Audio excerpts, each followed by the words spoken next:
Here's how you can buy Robux with a Microsoft gift card.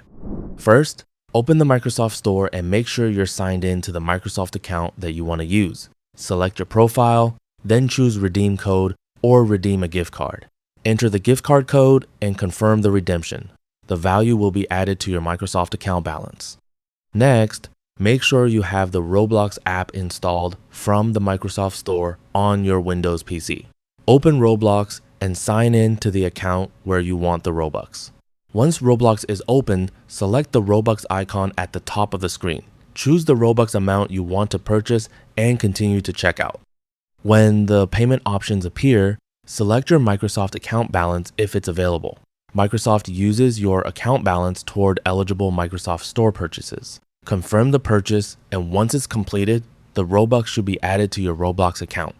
Make sure the Microsoft account used for the gift card and the account you're using for the purchase are the ones you intend to use. That's all for this video. Thanks.